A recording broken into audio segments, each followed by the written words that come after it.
हमेशा जवाब देना अच्छा नहीं होता, कभी कभी चुप रह जाया करो।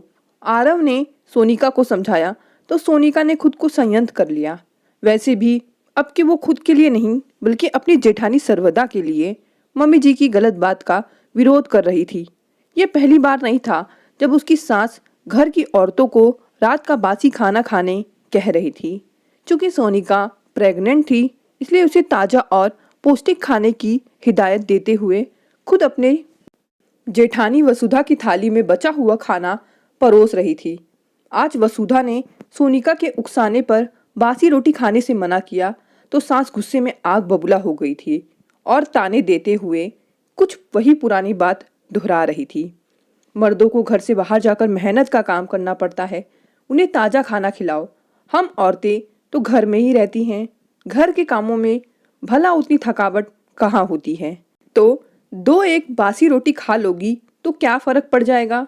पढ़ी लिखी सोनिका जब लगभग साल भर पहले इस घर में ब्याह कर आई थी तो उसे सबसे ज़्यादा ताजुब इसी बात से हुआ था कि अक्सर घर की महिलाएं पुरुषों के बाद खाना खाती थी और कभी कभी तो पुरुषों को गरम फुलके खिलाने में वो और जेठानी किसी एक को बाद में खाना पड़ता था। सोनिका को बड़ा अजीब लगता, इस जमाने में ऐसी सोच कौन रखता है। ऊपर से जेठानी जी भी तो पढ़ी लिखी आधुनिक ख्यालों की महिला थी, वो कैसे चुपचाप सास की सब गलत बात भी मान लेती थी। सोनिका ने जब शुरू में इस बात का विरोध किया तो जेठानी वसुधा ने उसे बाद में मना किया कि इस घर में ऐसा ही होता है। तो मैं अक्सर रात की बची रोटियां सुबह उठकर जैसे ही कूड़ा वाला आने वाला होता है मैं तुरंत रोटियां और बाकी बचा हुआ खाना लपेटकर कूड़ेदान में डाल देती हूँ। किसी को पता ही नहीं चलता और अगर कभी माँ जान रही होती कि रात के खाने में क्या क्या बचा है तब उसे ना फेंक पाते ना किसी को दे पाते, बस उसे हमें ही खाना होता है। पर इस तरह कूड़े में फेंकना तो खाने की बर्बादी है और दिन चढ़े रात का खाना खाना हेल्थ की भी बर्बादी है। आप मम्मी जी से कुछ कहती क्यों नहीं, सोनिका ने कहा। तो वसुधा के पास उसका कोई जवाब नहीं था, बस इतना ही कहा कि कुछ बातों का जवाब ना देकर चुप रहकर नज़रअंदाज करना ज़्यादा अच्छा रहता है। बाद में वसुधा और सोनिका ने इसका यह हल निकाला कि वो बहुत ही नाप तोल कर खाना बनाने लगी थी ताकि सुबह उन्हें ना खाना पड़े। पर कल जब लखनऊ वाले फूफा जी आए तो सासू माँ के फरमान से छोले पूरी और बहुत सारे पकवान बने थे। वो जो संजोग था कि फूफा जी बाहर से नॉनवेज पैक करा कर ले आए थे और फिर बहुत सारा खाना बच गया था। अगले दिन रविवार होने की वजह से घर के तीनों पुरुष और जेठानी के बच्चे भी घर में ही थे और सासू जी ने कहा कि घर के लोगों के लिए खाने में गर्मा गर्म चावल दाल सब्जी रायता सब बना लो और हम दोनों आज से कल तक का बचा हुआ फ्रिज का खाना ख़त्म करेंगी। इतना सुनते ही सोनिका को रहा नहीं गया क्योंकि अभी 10 दिन पहले ही उसकी रिपोर्ट आई थी, वो भी माँ बनने वाली थी। मतलब जब तक सोनिका अकेली थी तब तक उसे बासी खाना पड़ता था। अब चूंकि उसके अंदर एक जीव पल रहा था, माँ जी के शब्दों से उनका पोता पल रहा था, तो सासू माँ ने सोनिका को ताज़ा खाना खाने की हिदायत देनी शुरू कर दी थी।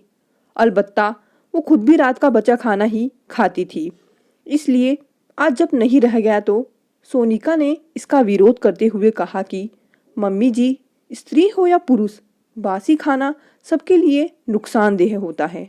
अब तक मुझे भी वही खाना पड़ता था, अब मैं माँ बनने वाली हूँ तो अब मुझे पौष्टिक और ताज़ा खाने की सलाह और इजाज़त दे रही हैं।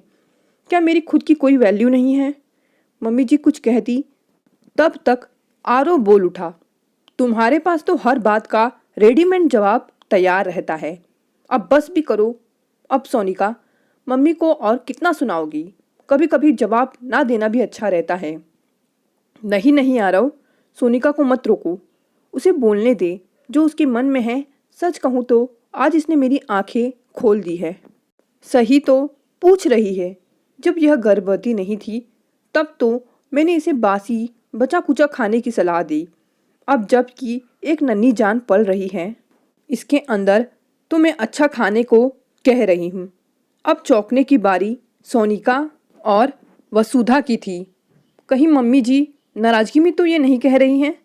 मम्मी जी ने सोनिका के सर पर प्यार से हाथ फेरते हुए कहा, बेटा, आज तुमने मेरी आंखें खोल दी। मैं भी क्या करती, अपने घर में भी यही देखती आई थी। फिर ब्याह कर ससुराल आई तो यहाँ भी घर की औरतें सबसे बाद में बचा खुचा खाना ही खाती थी। वसुधा ने भी कभी इस बात का विरोध नहीं किया। बहुत अच्छा किया सोनिका ने जो ये सवाल उठाकर इसने मुझे समझा दिया कि हम स्त्रियों को भी पौष्टिक खाने की बहुत ज़रूरत होती है।